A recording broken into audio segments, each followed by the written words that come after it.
Are you a fan of starving peasantry? Are you a fan of horrible realm management and causing your kingdom to collapse from internal problems? Are you a fan of Crusader Kings? Well, if any of those are yes for you, then you might like the following game, which is Warsim, the Realm of Aslona. The code for this game was provided to me by the developer, so bear that in mind as we play here today.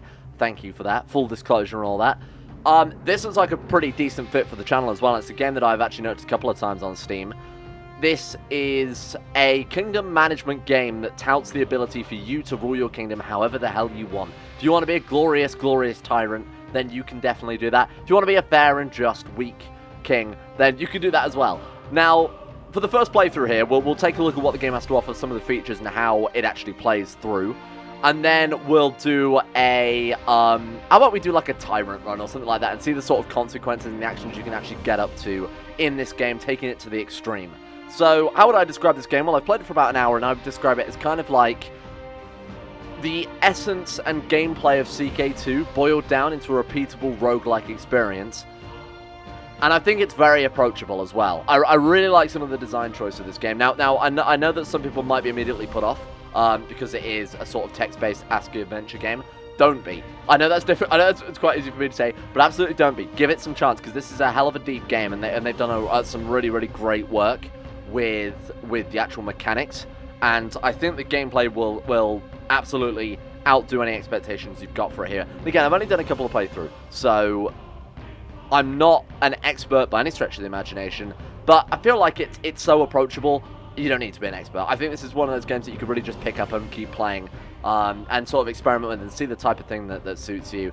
So, I will mention that there are also a lot of extra stuff included. You have the ability to fully customize your own kingdom, not just rule it, but name your character, or name your region, I suppose. You can customize it to the extent that you can name factions in it.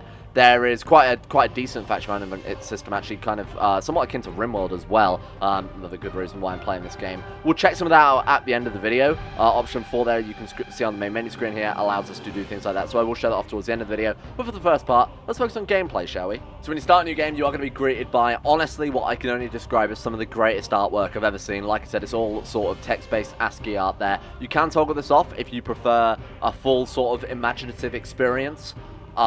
Obviously, I don't want my immersion being broken by something like that when you've got such fantastic artwork on the screen. I genuinely do like the art style. I'm poking fun here, but I do think it very much encompasses what the game is, and it very much takes me back to the sort of classic sort of 90s style text-based games. Weirdly, I get a Fallout vibe from it. Early Fallout vibe with these almost kind of pseudo creepy faces. But anyway, this is going to be your first screen that you get here. So as it says there, option 3, completely custom game, or you can make your own race packs there with option 4 as well. For the purposes of this one, like I said, we're going full random. How long do I wish the game to run for? I mean, for the purposes of this intro, we're going to go no time limit, because I'm probably, you know me, I mean, you've seen me play CK2 in theory, so horrible realm management, here we come. This kingdom's going to burn in 5 minutes. Do you want to make your own name or have one selected randomly, so you can go, really dive headfirst into this generated world? I'm going to type in my own name. What type of name do we think? How about, oh god, should I do something really simple? Igor Spoff. I hate it. Choose your difficulty. So we do have some effects on the RNG here. I'm going to go for easy, so I don't have to focus too much on things here. I don't want to go casual, because it says that it's going to be hard to lose. You know what? Let's go for the normal start. Let's go for an absolute random playthrough on the regular sort of default difficulty here, so that we're not really in control of, well, we are in control of things obviously, but so that we're not influencing it too much besides the actual gameplay. You are the ruler of the once great kingdom of Aslona, fighting the rooted rebellion of the Fodderall the Kinslayer, and the horde of Fenor the Overlord of all bandits. The world is vast and complex, there is much to see, to do, and little time to waste. From fabled ancient lands to the blood-soaked arena, these lands will be united under the flag of Aslona, and I think the ultimate goal is, funnily enough, to try and expand your kingdom as much as possible, gain as much wealth and power as possible, however you deem fit. Like I said, whether we go full North Korea mode for this, or a little bit more liberal with things, maybe try some diplomacy here and there. Not really my style of playthrough, as you probably well know, but we'll give it a go. Might as well try some different things out here, not do my usual sort of bullshit gameplay style. Okay. The world is full of mystery and wonder. There are many peoples of this world. They are the men, the mountain oracles, the marauding Magogs. Marauding Magogs is a fantastic name. The sightless half-giants, warborn pyromancers, bogmen, goblins, and demons of the southern gate. So I assume this is just what our world for this playthrough has generated with. I assume this changes in each playthrough. I honestly don't remember the last time I played what these races were, but again, I imagine this is partly down to the fact that we obviously did pick that random world there. You're invited to the royal crowning ceremony, so this has happened every time I start the playthrough, so I can only assume this is almost like a sort of introductory story-based event here. So obviously, we're going to go to our own crowning ceremony. You enter the throne room for the first time as the ruler of Aslona. Crowds of people gather to see you as their new king. As you take a moment to observe the room, the High General of Aslona approaches. There he is. It's Gorin Pikener. I hope you are well, my lord. Gorin, you look exactly as I remember. What magnificent ears you have, Gorin Pikener. My lord, I shall crown you as the one true king of Aslona. You gained this title through demonic trickery and a pact with a demon overlord. Oh shit. You now rule the kingdom under the thumb of the overlord of a demonic realm. Last time I played this, I think my uncle died or something like that. So this is quite weird. I crown you the king of Aslona, long may you reign. Thank you, I appreciate that. It's probably not going to happen. My king, thank you, Gorin. You are now crowned. You may speak to the old Kroll if you wish for tutoring on the matters of the realm. So this is your tutorial-based system. We are going to go for that on this playthrough. Hello, old Kroll. My god, you are a beautiful man/lady. Welcome, my lord. What do you wish to learn? We'll go through all of these. If you want to skip these, I'll put a timestamp on the screen. If you already know how this game plays and just wants to see me fail, then by all means, you're more than welcome to do that, but we will go through these one after the other. On the military side, you can enter recruit peasants, soldiers, and knights, though there are many other troops available to you, so I assume you can hire mercenaries, things like that as well. Peasants have the weakest unit with a battle score of 50, soldiers have a battle score of 100, and knights are far superior, battle score of 150. So you sort of have your CK2 battle system in the sense that it's not just your masses and your numbers, but the actual composition of your army is going to play a big part of it. These are troops which you can use both offensively and defensively, so you must use caution how many you send away from the kingdom. There are many other troop types available. The most easily accessible of them is through the mercenary companies, which comprise of specially trained units to make them fearsome in battle. You gain a regular supply of troops from vassal nations, which will supply you with various levels of their troops. Alternatively, you can request military support from any nation you're friendly with. Call in allies or obviously raise vassal troops there. The troops provided will be of the nation you received them from, be it orc, goblin, or wizard. That's good to remember. So I don't know whether it's a mechanic, but I can only assume that perhaps goblin troops will have different stats to regular troops. Or whether it's just flavor text. Either way, it's kind of cool, right? If you're a king that were not afraid of the occult, apparently we're not, seeing as we inherited this realm via demonology, there are also demons and nefarious creatures you can try and enlist in your army. These creatures are valiant fighters, rivaled only by champions. These champions, great heroes of the land, are usually found in the arena. Okay, we'll make a fearsome addition to your army. That's good to remember. You can send all of these units out on raids, skirmishes, and invasions. Seeing as we are a demon kingdom, I almost feel like I have to be the sort of raidy tyrant character you all want me to be. So we'll take a look at the High Council here. This is probably akin to your CK2 Council screen. You have a head diplomat, a spy master, and a high general. You can call meetings, and they will advise you, I assume, Civ style. The head diplomat handles relations with other kingdoms, and some skilled diplomats can even broker deals with heathens and goblins. The worst of all people, heathens. The diplomat can broker peace, lucrative trade, and alliances. The alliance allows you to make money from troops by loaning them out. That's a cool system, I like that. Sort of that, what was that EU4 system, the name I can't remember, where you can send off troops to other countries in exchange for gold. That's a nice system. Spy Master can scout battles for you and provide helpful advice on the possible outcome. That's cool as well. Skilled Spy Master. So the Spy Master has more use than just being sneaky boy with a dagger. I like that. In-depth results of battles between other factions. So you could actually kind of use it to scope out other people and get a feel for the land outside of just, you know, buffing up yourself. The general oversees your troops and coordinates your raiding invasions as well as giving you advice on possible military strategies. Thank you. Help you change wages. That's important. We're not paying our troops. Famously, that works quite well in history. Diplomacy. Alright, so I think we've got to scroll up a little bit here. Diplomacy is your interaction between nations and clans, and of the main ways to strengthen your kingdoms. Right, okay. So between neutral nations, the first action towards positive relations is a trade agreement. Okay. The amount of money you receive is proportional to the wealth of their nation. Turn will be proportional to their number of lands. Got it. So that's a good thing to remember there. So lands pay into the wealth of the nation, which in turn pay into how lucrative trade will be. If you're struggling to defend your land, you could consider boosting relations with a friendly faction by gifting them lands. If they're trading partners, it will bolster future trade income. Right, okay. Once you have a good relationship, you consider making them an ally. This gives you new diplomacy options we found out before we can get troops from them. Alright. Among these new options, you will find you can also levy troops for your significant financial reward. So that's obviously sending our troops out as mercenaries on other people. Depending on your relative military strength, you could even attempt to try and vassalize a nation. That's pretty important.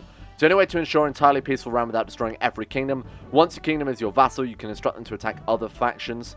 Got it. As your vassals are beholden to you, they provide a tribute both in soldiers and gold. Sweet. depending on your disposition, you can raise or lower the percentage of tribute that your vassal offers. Right, okay, got it. Laws.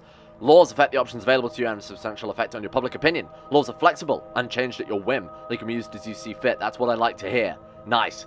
So, I guess you could probably go some crazy metagaming with this, right? Change your laws depending on the actual gameplay. Because this is a turn-based game. I think I completely forgot that. You take your turn, do what you can during your turn. There are certain limits to actions you can take, like exploration, for example.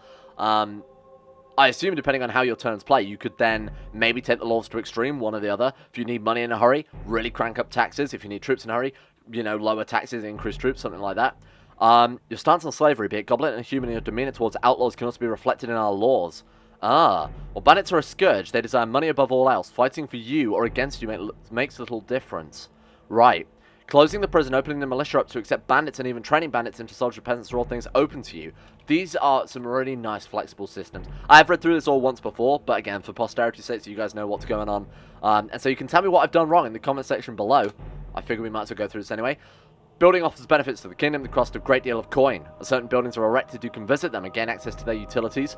Most useful is the barracks, which you decide to troop training there. Grand barracks, you can train bandits and goblins as more useful units. That's kind of cool.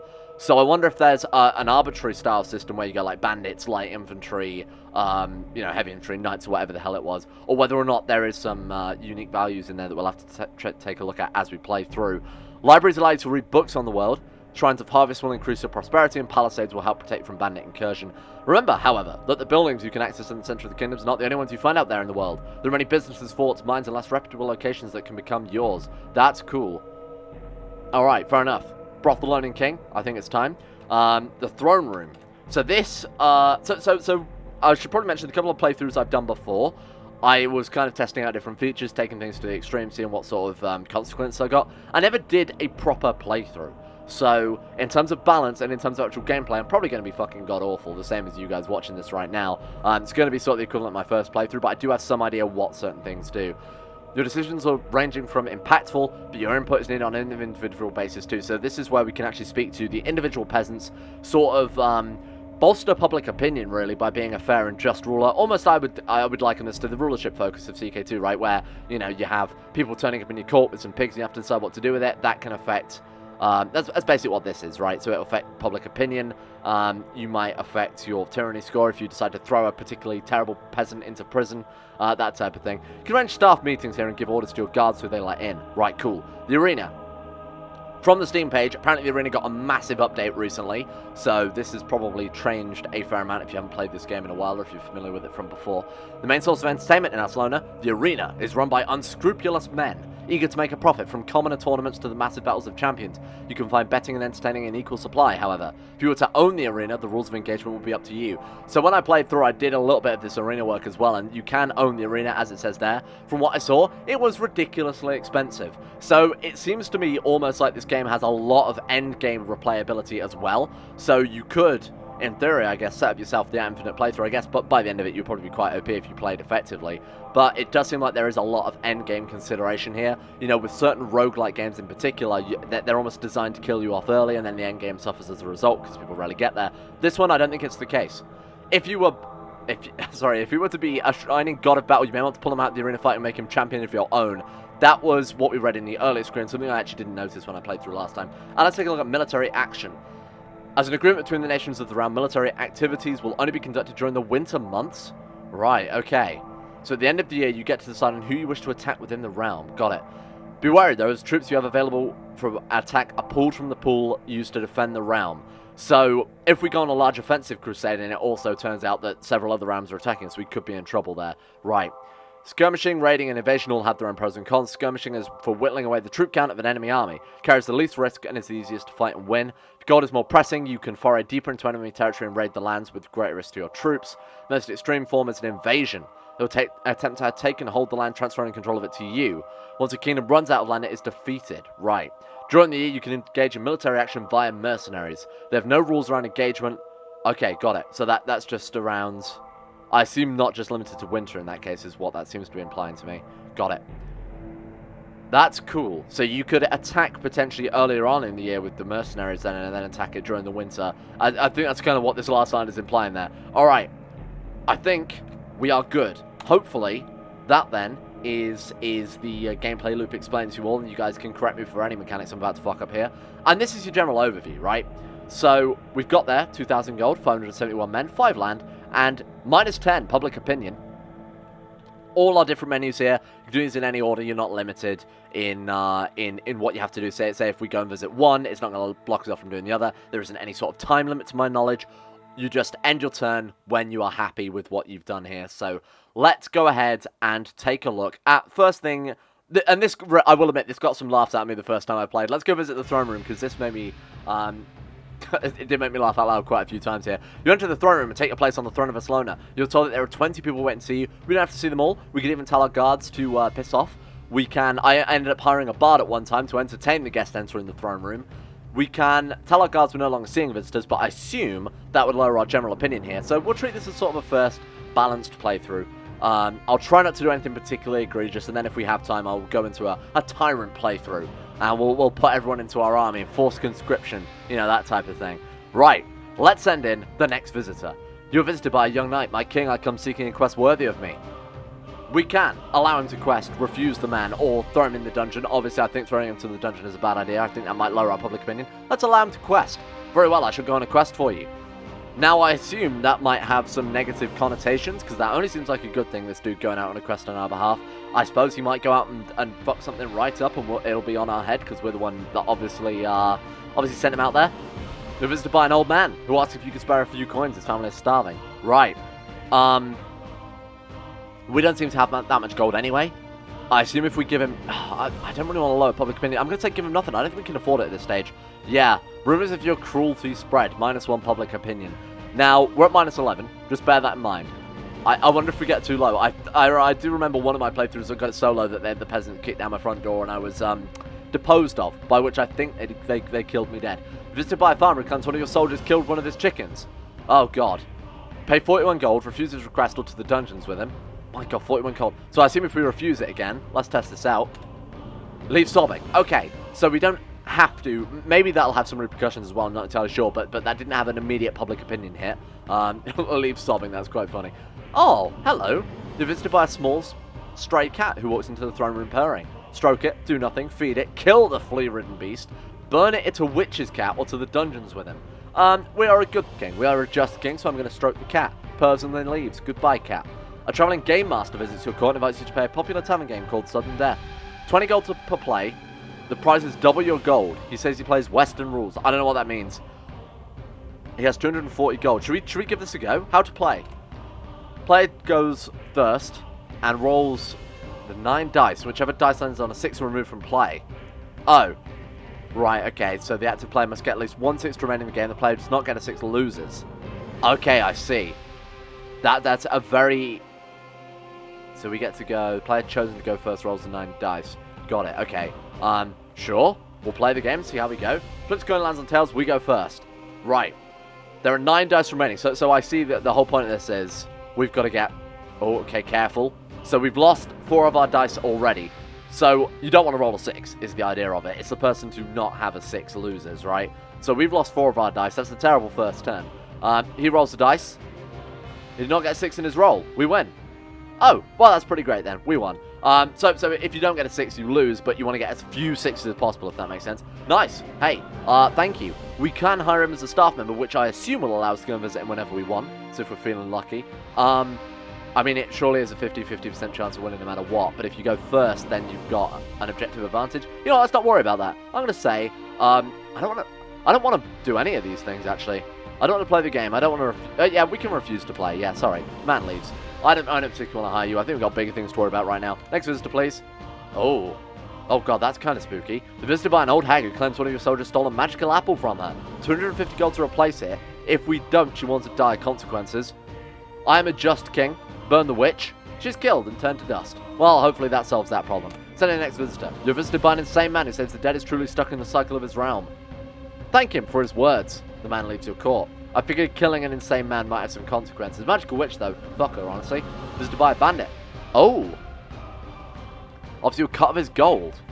Thank you. I mean, if I send him to the dungeons, he actually might... We might gain public opinion. Fuck it, I'll take you 10 gold. hand you the gold and wish you luck. I appreciate that. Thank you very much. Maybe that was the knight we sent out, eh? Traveling Bard. I'm a decent musician. I should play you a short song. Thank you. Listen to the song.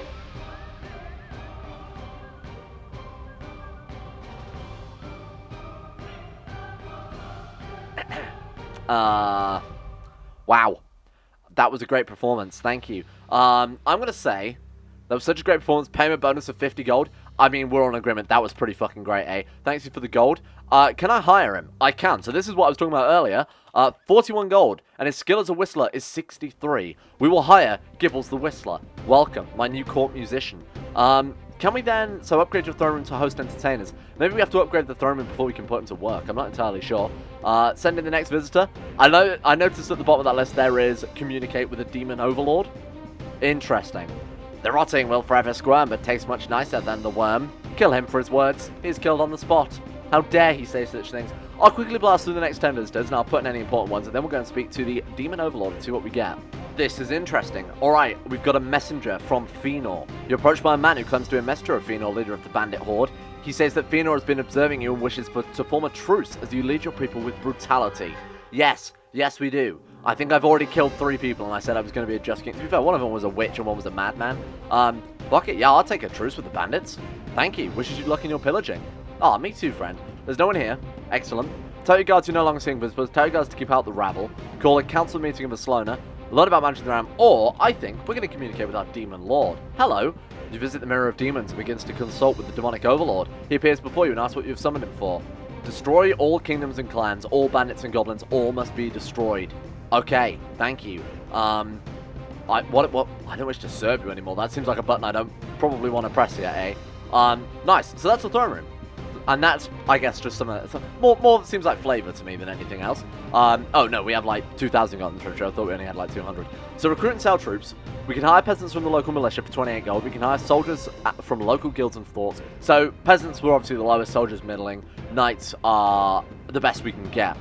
It'd be kind of nice to know what these numbers represented. Is that 1 knight, 1 soldier, 1 peasant? Not entirely sure. If they had some sort of like score maybe next to them, something to help gauge it by. Obviously when you've got experience in this game that'd be kind of irrelevant, but for a new person like myself, I don't really know what these are sort of implying to us, so I'm obviously probably not gonna do any of those for now. So we got 573. You know what, let's test it out then. Let's hire ourselves some peasants for 28 gold. Spot you offers you up to 99 of his men. Oh, I see, so it's just on the next screen. Right, okay, take back what I said.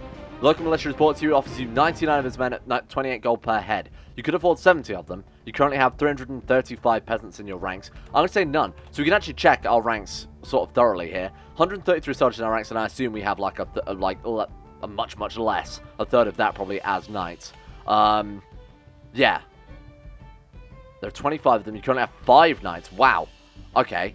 So we have 133 soldiers. Wow, we really have no knights at all, do we? Fair enough. Okay, so now we sort of have a good composition of our army. Okay, you know what? Fair enough. Take back what I said. You've beaten me to it. Hire mercenary companies. So let's take a look at this one as well. Whoops. We can hire the unremitting Northern Rangers. So these boys are the ones we can send out at any time in the year, right? They cost an absurd amount of gold. So maybe not. I guess until we go to our next turn to find out how much gold, sort of guess our monthly income, or at least know of our monthly income, I probably don't want to spend too much. Hire staff and champions. We've got no Spy Master, no Court Jester, of course, Gorin Pikener, classic. We have no champions. And we have our court musician, Gibbles the Whistler. I want to call our next king Gibbles the Whistler. I need to remember that. Right. So we actually... there are potential Spy Masters, I was going to say. 3 potential Spy Masters in your court. You may speak to each one of them to learn their skills and talents. Let's talk to Torlin Stonethrower. Hello, my name is Torlin Stonethrower. I'm an expert in the art of spying. I would stand highly upon my honor and the honor of my family to serve you. 170 gold per season. That's quite expensive. I'm going to say not now. Let's speak to everybody. Oh, so it tells you their skill level after you've spoken to them. So, I've discovered that the king's son will be replaced by an evil wizard. It made for quite the awkward feast. Please hire me. It was prophesied by the ancient text. Absolutely not. Fuck your ancient text. I'm going to speak to Rotnam the Hill Knight. I'm Rotnam the Hill Knight. I once discovered that the king's son had been replaced by an evil wizard. I've heard this story before. I think you might be a liar. So the best one is obviously Torlin Stonethrower there, but for 114 gold and almost the same skill level there, I feel like Rotnam the Hill Knight I feel like he's won me over. Now, I am a little bit skeptical that his story was exactly the same as the last dude. Maybe there are just a lot of wizards kicking around. I'm not entirely sure. We will hire you. Welcome. Court Jester. Who have we got? We've got Shara, the Beast Slayer. I am... What the fuck is your face? I don't even know what that's supposed to be. Okay. I'm Shara, the Beast Slayer. I can garner a great laugh. I specialize in everything. If you don't hire me, I'll kill myself. Wow. Wow. Holy shit. That's fucking great. Okay. Jesus Christ, Shara, the Beast Slayer there. Gonna come into court, decanting us some, the finest of the My Chemical Romance backlog. Hello, I'm the one named Samuel, the thrice fooled. I get laughed at a lot and specialize in orc jokes.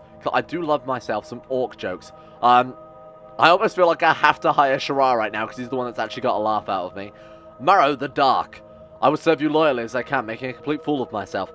Honestly, he's the most expensive. He has all the jokes and the riddles. He has 193 skill level. And more to the point, he actually made me freaking laugh. So you know what? Shara, if you don't hire me, I kill myself. I've done it before. That's great. You are hired, my friend. We know ourselves a steward as well. Oh my god, that first dude is... I'm absolutely on board. Yodioktesh Bloody Hands. 10 out of 10. Would hire steward again. Unmatched. Was a great help. So what I'm going to do then is quickly just blast through all the others here. And we'll just sort of go by which one is probably the best. So the first guy is kind-hearted. The other two are money grubbers. I mean, a money grubbing steward might not be too bad, although they might be fairly greedy and self-serving. The skill level, I feel like the top guy is the best one, right? Not only has he got the highest skill level, he's also apparently... Oh, kind-hearted, though. He might be flexible on the peasants. He might not tax the ever-loving shit out of them. He is also the second cheapest. And actually, he's not much more expensive than the hired hammer, but has almost double the skill. So, absolutely. Also, he has an incredible name. Yodic Tesh, welcome. First champion. I feel like we should probably... Oh my god, these are too expensive. No, you guys can get out. Maybe later. Maybe we'll worry about champions later on. Alright, so, we've hired staff. We can arrange diplomacy. There's a scroll there, which is what diplomacy happens on. Your head diplomat, Old Kroll, appears before you and bows. You begin to discuss possible diplomatic moves and actions with your neighbours. The rebels, the bandit horde, the Goblet Kingdom of Krut, the Goblet Kingdom of Iraq, independent territories, the Aslona militia. So obviously, we are already friends with the bandit horde. Does it show... So yeah, so we can sort of learn there. We already have a truce, because we have the option to end the truce. We can also bribe them. For 8.8 million gold, we can break them up. We can also find... This is a nice screen. I really like the way this is laid out. So, Phenol the Bandit Horde, led by Phenol the Bandit Overlord. They have 1,760 men, so I assume we could attack them if we're confident in our army's strength. Now, obviously we're not. We don't have nearly that many men. 1,500 gold, 5 total lands. That's cool. View their troop tree. This is interesting. So, bandits, warlords, slayers, heroes. I assume bandits are the equivalent of peasants. Slayers are the equivalent of knights, and then heroes are the equivalent of, say, champions. Not entirely sure. They seem quite powerful, though, so, excuse me. Rebels. Rebels are led by Fadral the Kinslayer. Excellent. Brighton stop raiding you for 2,700 gold, so I assume that's a one-off payment to never have to deal with them again. Minus 28 faction relation. Let's take a look at their troop tree by comparison. Oh, god, those seem quite powerful as well. So we really want... It seems like everybody but us have this sort of pyramid of peasants, soldiers, rebel guards, and lords in sort of, you know, order, whereas ours is sort of a reverse pyramid. We've got the most peasants and the least knights. Not ideal. I don't think we'll be doing any warfare for any time soon. Check out the goblins. Maybe they're weak and shitty. That's their flag at the top. That's just occurred to me. That's a nice little feature as well. Let's view their troop tree. Okay, these boys seem a lot more reasonable. They seem like the type of people who will be able to fight. Now, again, I assume that the troops are sort of equivalent. So the weakest goblins are the equivalent of our weakest troops. What about these boys? 410 troops again, the independent territories. We have the Jolly Anchoret, the monstrous Clydes of Gokko, the Diamond Province of Hala, Warborn Pyromancer Land, and the Bogsmen Domain. These are cool. Total units, so they've got 200 men. I'm looking for people that look like easy targets. 200 men is quite weak then. Total units 40. Oh, but they are half giants. Let's take a look at their troop tree. Half giant berserkers, half giants and half giant champions. I imagine they would thwap us, even though they've got only 40 men. Hang on, did that say... Oh, right, that's their battle score. Maybe I just can't read. Maybe it would help if you read. So I was completely wrong about the equivalent troops then, and there is actually that information right in front of my eyes. Right, Bogman's Domain. Let's take a look at you boys then. Interesting. These ones we actually can't see much about them. Total lands, total units, 1,440. So these boys actually don't have a troop information, unlike the last ones we saw there. So troop tree of these boys. Right, I see. So the half-giant champions have 230 battle score. By comparison, if we go back to our own troops on the, what was that, the third menu? The second menu? Oh, it's the first menu, I remember. And then if we check out the peasants, their battle score is what exactly? 99 men, 20. So you currently have, I can't remember was it 50 for peasants? I'm almost certain it was 50 for peasants, wasn't it? So we're going to get absolutely thwomped by the giants, so maybe not fight those boys too much. Alright, visit the little arena. That seems like a good idea. Why don't we take a look at the laws before we do anything else, though? So taxes and subsidies. So we've got goblin policies here. I assume we can, oh yes, look at that. 10 bounty per goblin head. Ban goblin slavery. Apparently we already have goblin slavery enabled. We could begin the goblin celebration, which I assume would increase their opinion of us, maybe. You've got gambling tax, banking tax, up to 500 gold per turn. Do we not have that enabled? We've got land tax. We can end it to get a popularity boost. So if we're really, really struggling, sacrifice a lot of tax in exchange to, you know, basically let the peasants live free here. Subsidize the arena will allow us to bet higher, but we lose gold. So I assume if we had a very successful arena, people doing a lot higher bets, that might pay for itself. Let's take a look at the banking tax. -1 public opinion gives us a higher interest rate. I think I'm a big fan of that. It's only -1 public opinion. That actually might be a lot, seeing as a lot of our things are giving us -1. But the fact that we don't give a beggar money is the same as increasing banking tax? Don't know. Seems a little unreasonable to me. Oh well. I'm a good ruler. I think I've proven that. Demonic laws. Big fan of demons. Demonic Horde is too weak for our current policy. Understandable. So there's a lot to do with this game, as you can see. Like, this is quite dense. I'm tempted to restart the game here, and let's dive into a proper campaign. So that for those of you who aren't too interested in the mechanics, but more about what we can do in it, we'll just dive in head first and see where we end up here. Gibbles the Whistler shall not be held down anymore. The Tyrant, Gibbles the Whistler. Let's do it. Random races, completely fine by that. Let's do no time limit game, because I assume I'm going to fuck this up very quickly, and let's make our own name. Gibbles the Whistler. Did I put Whistler then? Gibbles the Whistler. We're going to play on normal difficulty and see how we fare. Right. This is going to be probably quite a short game, but I do want to see what some of the consequences of our actions are going to be. And let's just, like we said, let's roleplay it. Let's play a Tyrant. A crazed Tyrant. We'll see what our backstory is and maybe base our playstyle around that a little bit as well. Ah, the Royal Crowning Ceremony. I'm a big fan. Let's go to the ceremony and find out our backstory. Hello. You gained this title by inheritance as your father was a king before you until his death by the hands of shadow assassins. Right, this is a good backstory for Gibbles the Whistler. My father, I will avenge him by putting our people in chains. I don't really know where I'm going with this one. Alright, so first things first, let's go and check out the laws of the land. Taxes and subsidies, obviously banking tax, naturally, that's going to go. Anything that gives me more money, I think there is anything here, is there? A more militia recruits cost 1 pay per turn, absolutely not. So we've done that one right. Let's recruitment and training. We've got free enlistment, forceful enlistment, gain lots of peasants each turn. Declare no enlistment, no recruits. Or we've got ban local militia, no militia, more peasants if forced enlistment active. Right, okay. Let's declare forceful enlistment, which people are not apparently a big fan of because they're absurd and ridiculous. Then we will go for banning the local militia and force them into our army. -2 public opinion because the people cannot arm themselves anymore. And then, do we want to cease peasant training? Absolutely not. I assume that costs us some gold, but peasants being turned into soldiers obviously seems like something great there. Goblin policies, Goblin Scourge, I can't afford it, although I will be doing that at some stage. Mercenary policies, we can outlaw them. Right, okay. Or we can force small mercenary groups. I have no problems with mercenaries. I think we might be able to do more with them if they're around, so we'll wait and see how we go for that. The scribe pulls out a scroll of social policies and prepares to make amendments to it. Arms for the poor, or hire the love cult to increase public order. I can't afford either of these, and definitely not arms for the poor. The love cult, though, might be interested. Crime policies. Close the prison and set the prisoners free. Allow overzealous arrests? Holy shit. -6 public opinion. Yes, now your guards do not have a reason to indefinitely arrest people. The people fear you, and your new ruling strikes a blow to the freedom of the common man. Yes, that's so good. Alright, so I assume with prisoners, we can do something with that. Mass execution as well. Boom. You've enabled mass execution. Prisoners fear for their lives and many consider banditry in your lands. +2 public opinion. So, I feel like it's a little counterintuitive. You're welcome into the prison, but it's okay, because we're going to execute you. Well, that's fine. Alright, what have we got after that then? So those were our social policies, right? No, those were our crime policies. So celebrations. We can declare a new celebration. We're going to call it,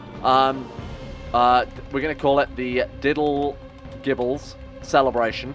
Diddle Gibble celebration. That should occur every day, but okay, every 2 years I'll meet you for a compromise. What should we have? Parades, sacrifices, free all the slaves and prisoners, gifts and gold, large royal ceremony, people getting drunk, or burning celebratory fires. Clearly, drunk people and fires are a classic combination. Sacrifices too. I think all of those are a great combination. That's basically a typical Friday night where I live, so I'm basically used to something like this.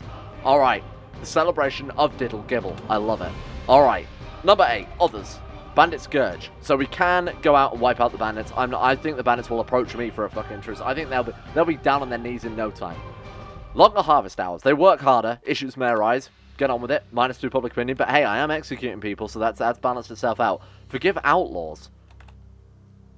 You declare that in these troubled times, people must unite, and you forgive bandits and outlaws within your lands. -3 public opinion. And more importantly, force everyone to wear hats. The people are upset at their loss of freedom, but are happy that they all have cool hats to wear. This one is kind of balanced. No public opinion change. I hope that the ASCII art, if the ASCII art now includes hats, game of the year. Alright, evil policies. Now this is the button I was waiting for. Declare pillaging. Your soldiers can rob peasants so we get cut, naturally. -15 public opinion. Your men are free to take what they wish from the common folk as long as you get tribute. We can declare a curfew, moral arrests, why the fuck not. Anyone caught outside will be arrested and executed, maybe sacrificed on a pyre. This is pretty ridiculous. Declare a breathing tax. That sounds like everyone who breathes will have to pay you rent as you own the air. That's just reasonable. That's just basically a regular day in the Tory government in the UK. Declare a walking tax. Everybody who walks will have to pay you rent. Incredible. And we can declare Aslona a slave kingdom. The cherry on the cake. You send your orders. The men surround the people and begin enslaving the entire population. Aslona is now a slave kingdom with few free men. Public opinion is now terrible. You know what? Why don't we free them for a massive opinion boost? Don't think it quite works like that, eh? Alright. 205 men. I feel like we will probably have more men. -100 public opinion. This might end terribly. Kingdom upgrades. So, what are we looking at here? Military buildings. We've got training grounds. Trains 150 men per turn and can train units. That seems pretty useful. Armory gives us 10% boost, I assume, to our battle score there. Heavy defense palisades. That's like to get raided. That's cool. All high mercenaries get +1 stats. That's also kind of cool. Guilds and other buildings. More chance to explore. That's one thing I actually never touched on during that sort of introductory section. Slavers Guild. Now you're talking. 35k. I'm interested to see how much money we actually get per turn now with all of these ridiculous things. 50% income from each harvest. That sounds like a very, very good early game investment. We can build a Grand Champion quarters to give him +25 strength, and a Monument to Champions, more heroes in arena fights. Something we also didn't check out last playthrough. Nobility quarters. Chance of recruiting 1 to 5 knights per turn. That sounds really, really cool. That sounds really, really valuable, seeing as the knights are pretty strong. Turn knights into recruiters. Right, that's your endgame army stuff then. Income buildings, tax office, increased tax. Trade office, increased trade. Mining tools, increased mining. Okay, yeah. Earn income from prisoners. Hang on. That sounds fantastic. Prison labor yard is exactly what we need. Right, someone remember that, because I'm sure as hell not going to. What else can we build here? Library, artifact hall, statue of yourself, naturally increased public order. Probably not. I feel like that's just going to get torn down. Getting flashbacks to Saddam Hussein here. Right. Okay, then. Now that the realm is secure and everything is good, let's go visit the Royal Bank, and then on our way out, we will go and explore the realm. You currently have 906 gold stored in your bank. We can withdraw, I assume, all of our gold. I'm going to withdraw 0 for now. Thank you. Deposit. So, I assume our gold in our bank is much safer than just having it lying around. Maybe. We can take out a loan. Right. Take 5,000 gold loan out. So maybe during the early game, if you really want to tax the fuck out of people, take out a big loan. Buy one of those buff buildings, so like the increased harvest, maybe even prison labor. Try and earn that money back and pay it back as soon as possible, and obviously play the rest of the game with that. I assume as the game goes on, the opposing realms will also get stronger, right? They're not just going to stagnate. So I guess popping up your realm early on would definitely be massively beneficial. Let's go. Oh, was another option there? I think I ignored. Raid the bank. 200 guards. Gains many clients and customers. Interesting. The Royal Bank stands strong. I'm not going to raid the Royal Bank. Although, maybe I will. We'll talk about that one in a minute. Let's go explore the realm. So, your typical sort of adventure game style system, you know, dig at tree. We get to go on a sort of cardinal direction style exploration system here. So why don't we go and explore the eastern grasslands? The Farad Desert is a very warm place. Suited knights avoid this place as best as possible. The desert is filled with magic and mystery, and holds within it a great artifact market. Ooh, okay. So I think if we use one, we can try and explore. So we've got 2 more. Oh, we found someone. 10 masterless peasants. Leaders step forward and say here and his men will join you for no less than 37 gold each. Were we not offered peasants for 28 gold apiece last game? So I'm going to say no to that, because I feel like it's expensive for peasants. And we found the Eastern Trade Post. You come across a small trading post settled on the dune. This is known locally as the Eastern Trading Post. You enter and are greeted. Attack them. Can I assess the situation? Oh my god, we can just attack it. The traders flee and leave you. You and your men to loot their post. You loot 7,000. That seems like a lot of gold, but we might have just got lucky there. Nice. That was a good expedition. I like it. The Tyrant King is making a fortune. Let's visit the arena. There are some sound effects for those of you who are into arena-based things. Those arena enthusiasts out there. You enter the little arena. It's a sizable venue, ironically named, where warriors come to battle. Alright, do you want to watch a fight? They're not accepting bets. We can see the Grand Champion. It's Cyril, the Champion of Sands. Hello, Cyril. We can bet on the Grand Champion fight. His debut fight as a Grand Champion. Right, so he's assuming Tatler has no wins. So we could bet on this dude.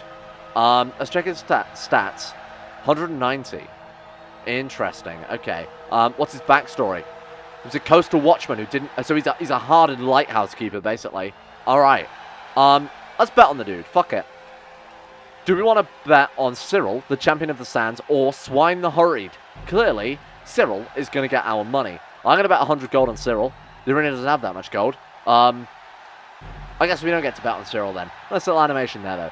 The crowd chant in near unison while the fighters emerge from the gates and pace towards each other. Oh my god. Cyril the Champion blocks a swift blow from Swine the Hurried. Swine the Hurried kicks Cyril, and it ends up with Cyril getting a fantastic strike. Swine was defeated, and Cyril leaves. I wish that bet had gone through now, because we would be a very rich king. Alright. So it's owned by a local businessman named Guillaume Narlison. We can attack the arena. Holy shit. Speak to the arena owner. Can we buy it? I would like to close this place down. What is this place? I want to stop taxing you. I would like to purchase this place. 6,700 gold. Absolutely not. Maybe we'll see how well the whole slave labor thing goes, and then maybe we'll come back and buy the arena. Alright. So, let's end our turn. Let's see how things go. Nothing interesting has happened. My king, what are your orders? We can attack the rebels. We can attack a bandit horde. We can attack all of these people. In fact, a lot of these people are at war. I'm going to say launch no attacks. I don't think we need to launch any. Slave rebels? That doesn't sound great. We're being attacked by rebels. Do you want to watch the battle take place? The militia has sent 1 troop. Thank you, militia. Oh god, the slaves have rebelled. This is terrible. I feel like I should have attacked the slave rebel. Oh, Christ. Oh no, Aslona soldiers. A lot of Aslona soldiers just destroyed there. Our defenses were crushed, our lands were captured. Your losses, 42 rebel losses. I suppose when you've only got peasants fighting in your army, that's not much of a surprise. Alright. Word reaches you that your slave soldiers rise up against you and declare a slave revolt, using an image of a pyramid in the night with an eye on their banner. Illuminati? Oh god. Alright, so these are reports from elsewhere in the world. The Black Banner Prophets mercenary groups have disbanded. Holt, the mad leader of the Black Market, has been assassinated and replaced by Darren. You receive gold from our lands, from our breathing tax, from our loot taken. Holy shit, 90 extra peasants from our 4 lands. So we've lost a land there. We did start with 5, didn't we? Jesus. Knights trained 20 peasants and soldiers. Thank you, thank you, thank you. Under Aslona curfew, 10 people were imprisoned. This is a nice little breakdown here. That's cool. Alright. Let's continue. We've got 12,000 gold. Holy shit. 147 men, 4 land. It's a real shame we lost some troops there. We might need to recruit some men, I think, and take back that land, put down this peasant revolt, because they seem a little bit strong, eh? Right. You can no longer recruit peasants from the militia, as you have outlawed the militia. Don't talk down to me, man over there. Kind of look like that dog knight from Undertale. I know your game. Right. Do you want to hire knights? Let's hire some soldiers. That seems like a good idea. He offers you 300 as men, 50 gold per head. We can afford 240 of them. Let's buy 240. I don't almost see the reason, unless you're trying to save up, why you wouldn't spend all your gold every turn, unless you're specifically going for a building, right? So we're going to buy as many as we can here. Let's... I'm gonna speak to my throne room people, and then we might just end the turn there, to be honest with you. Oh, we should explore as well, right? Send the next person. You visit by Drunkman has come to thank you for creating the... He's wearing a hat. Is this game of the year? Is this what I'm seeing right now? The celebration of Diddle Gibble. Thank you. You're welcome. No, what I mean by that is to the fucking dungeons. Get the hell out of here. Oh, -1 public opinion. Alright, a drunk man wearing looks like he's been impaled in the brain, which is challenged me to a drinking contest. I think to the dungeons. Send in the next visitor, please. Pair of drunk men into your court begin simultaneous tirades. They appear to be asking to resolve a dispute. Stop this madness at once by the name of your king. Clearly, the only way to settle this is to fight. The men heed your suggestion and fight one another. Oh my god, what is this? We're seeing Haringoth the drunk fight Calder the drunk. I think, don't get me wrong here, I think Haringoth might win this one. Haringoth barely touches his opponent. Lands a light punch. This could take a very long time. You know what? Actually, they're beating the living shit out of another much quicker than I thought. The winner is Haringoth. Well done. I appreciate that. Mr. of Fëanor. Fëanor wants truce because I lead my people with brutality, like I said. Thank you, Fëanor the bandit. You're visited by a drunk man, also wearing a hat. I love this so much. This is such a great mechanic. To the dungeons with him. Next one. This will be the last one. I like your hat. You guys been fraud of manicures trying to gather recruits for a bandit gang. Execute him. Do not flinch as he's quickly killed on the spot. Nothing says breaking morale like a martyr. Right, let's go and explore the realm. I think I typed 123 then. Let's go to, we went to the Eastern Grasslands. Still, wow, 1 out of 29 places. Let's see if we can find something else. Oh, ruins of the Eastern Trading Post. It was destroyed on your orders. Oh yeah, I remember that now. Alright, let's keep going. Nothing. Scorpion fighting pit. What is this? Oh my god, it's dogfighting. It's Pokemon. So you pass by a small walled pit surrounded by a drunk, loud, and angry Easterners as you near it. You discover it's a scorpion fighting pit where the men are betting on some of the outcome of fights. Pit has 800 and... Could we just kill them all? We could buy the scorpion fighting pit. That's cool. Speak to a random spectator. See what's happening here. Damn it, just lost 100 gold. My wives are going to kill me. Let's bet on a scorpion fight for 25 gold. I don't think it's... Oh, no, I only have 25 gold. Right, okay. I was kind of wondering what was going on there. That's me being a fool. You wander aimlessly. Alright, so we actually found nothing besides the scorpion pit there, but we can revisit whenever we want. It's good to remember. I kind of thought that trade post was just a passing event, but now that I know that it's sort of a permanent thing, maybe burning it down horribly wasn't the best choice. Let's end our turn then. Let's move on. Low ability sends a large amount of gold. Thank you. 1,000 gold. That's huge. Attack the slave rebels. I agree. We need to discuss troop assignments. How many shall we send? Send all of my troops. Honestly, send them all. A skirmish is a good way to weaken the enemy with little risk of wise choice. The skirmish was a success. Your men bask in glory. We sent the entire army to kill the slave revolt. Look at that. Revolt lost 261 men. We lost 128 men. We have 299 men remaining. Sir, we're being attacked by rebels. Do you want to watch the battle take place? Yes, absolutely. Our defenses were crushed and our lands were captured. So we're being... Oh my god, we're being attacked by the Burning Order of Bailan as well? Fuck. Forces were defeated in the skirmish. I shouldn't have sent all of my men. This was terrible. This is terrible. I've got 3 lands left. So we lost some there to the peasants. And, well, we've lost 2 lands to the peasants so far. Jesus. Okay. Recruit more troops. Just keep recruiting troops forever. Hire soldiers. I'm going to buy... You can afford 56. Let's buy 56 more soldiers. Right. Hopefully, our army will stay strong. Maybe, in hindsight, don't disband the militia. Seems like it might have been a bad idea in hindsight. Right, let's go back exploring then, team. Eastern Grasslands, I'm sticking with it. Right, do we have enough gold left for a scorpion? Oops, no, for a scorpion bet. We have 8 gold. Absolutely not. Right, okay. Mystery Slaver, hello. He has several cages with linen sheets covering them. This is deal or no deal. Each one of them for 100 coins. Have the men... force the tribute. Absolutely. The man agrees to pay an annual tribute. Goodbye. Did you see that? The whole Mystery Slaver thing had a little flag there with an A on it. That's a nice little feature. I love that. Great attention to detail. Right. The old sandstone ruins. Ooh. You approach some old sandstone ruins. It's unclear what once stood here. There's a hut. Enter the hut. You enter the hut and you're met by a strange-looking man with a small blue hat. It must be a member of our civilization. A long triangular beard and strange pointy eyebrows. I am Awesome, the all-knowing. What do you desire to know?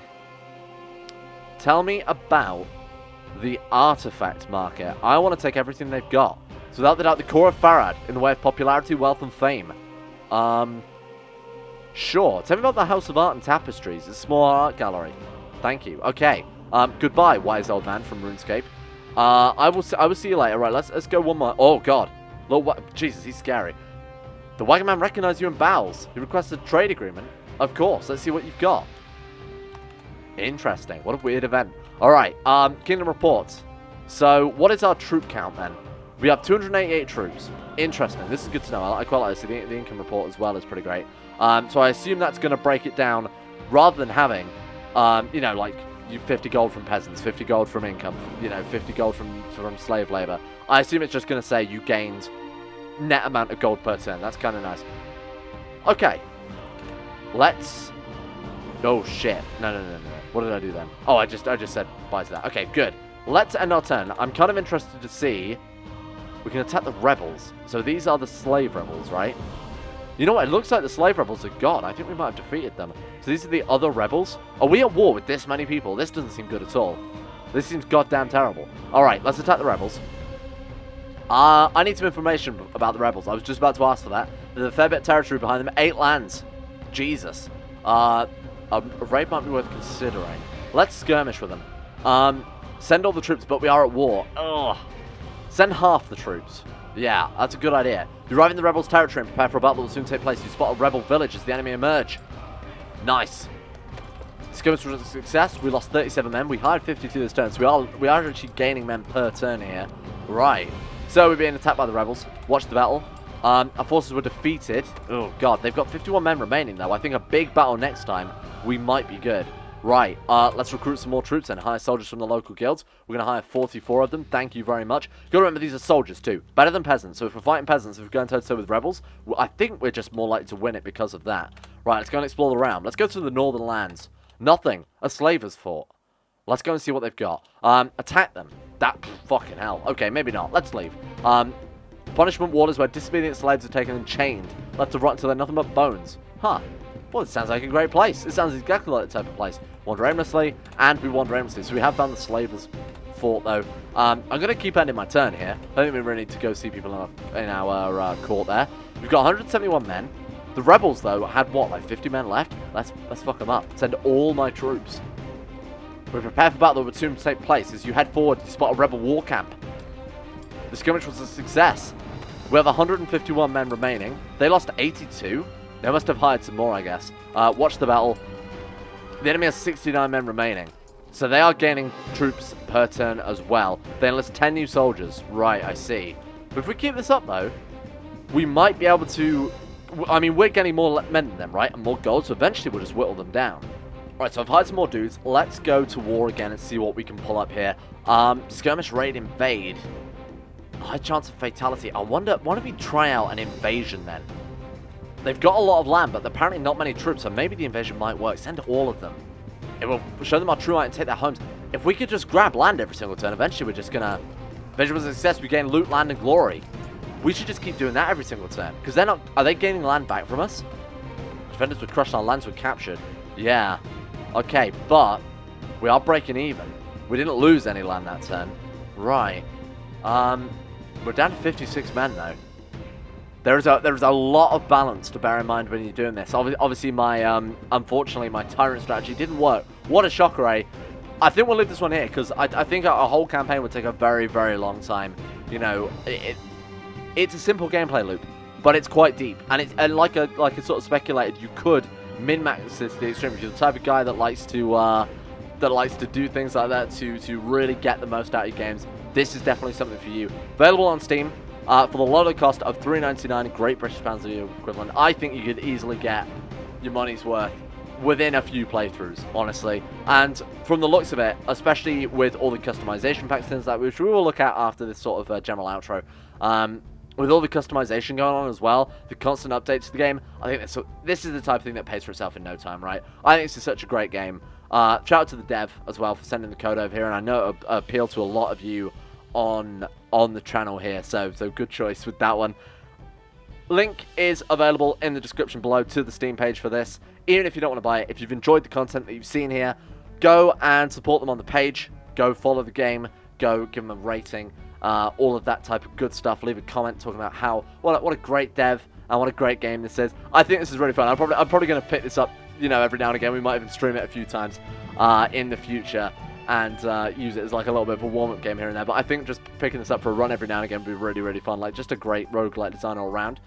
For those of you just here for that sort of gameplay, that is going to be it with that. But I will show off the customization as well for those of you who are already more than tempted by this game. So let me load that up, and we'll see what we can do with it. We'll see how much flexibility we've got with things here.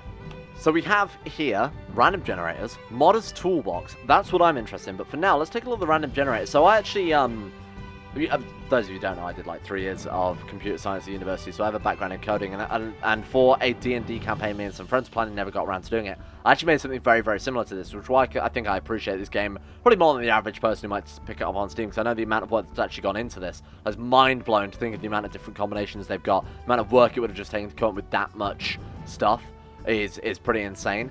So we've got different little generators here, so you can just get yourself a list of characters if that's the type of thing that you want. Diamond Daylanders, Relentless Hawks, Crescent Cloaks, Royal...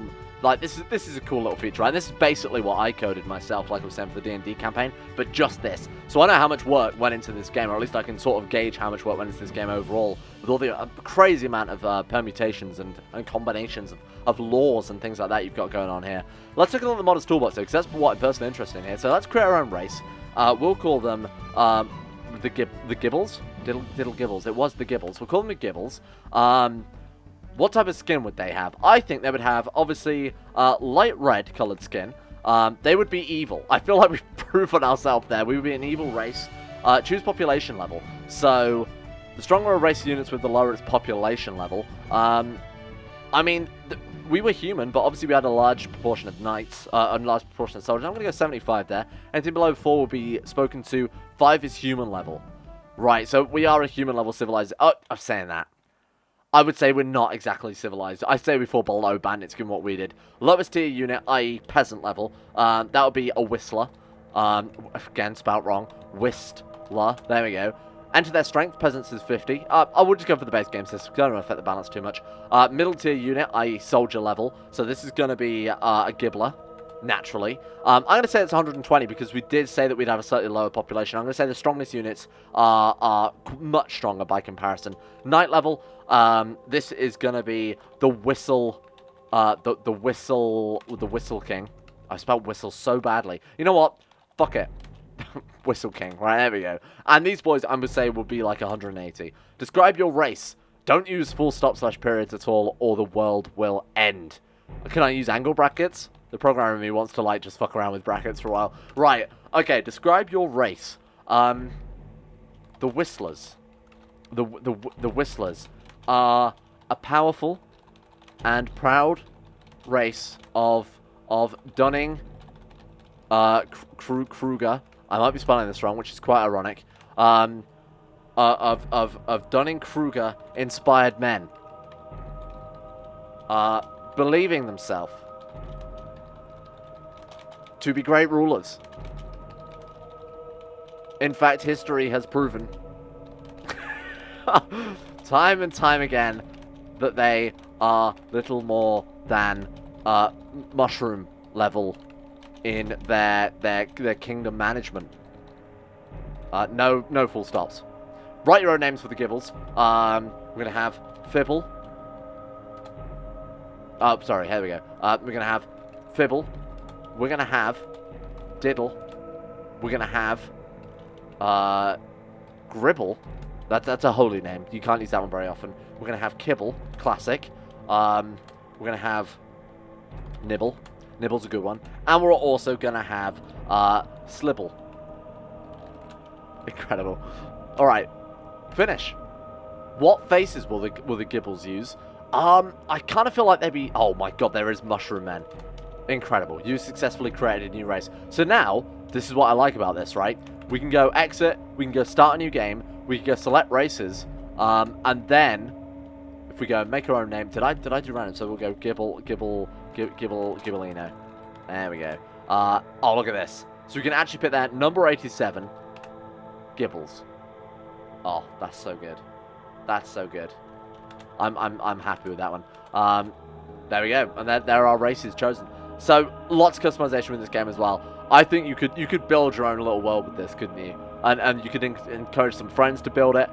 one thing I'd really love to see is the ability to share your own. Maybe like Steam Workshop support or something like that. I don't know. I have no idea how Steam Workshop is for a developer to set up. If it's, you know, it might not be worth it for something like this, but the ability to share that, maybe export it as a text document or something, would be so cool. I think that'd be awesome. And send it to people, and then you could have like your own little worlds built by friends and stuff. That would be something I'd really, really love to see in the future. Again, Rimworld of Aslona, pick it up today. If you're a fan of CK2, I think this is right up your alley, and if you're watching this channel, chances are you are. I'm really enjoying it. Like I said, every now and again, I think I'll be picking this up just to give it another go. See if I do a little bit better than the last time, and you know, test out all different strategies as well. It's going to be so much fun in it. So, hope you guys have enjoyed the style of the video. Hope you've enjoyed the game. Check it out. Top comment, like I said, description below, and I'll see you probably, let's be honest, in CK2.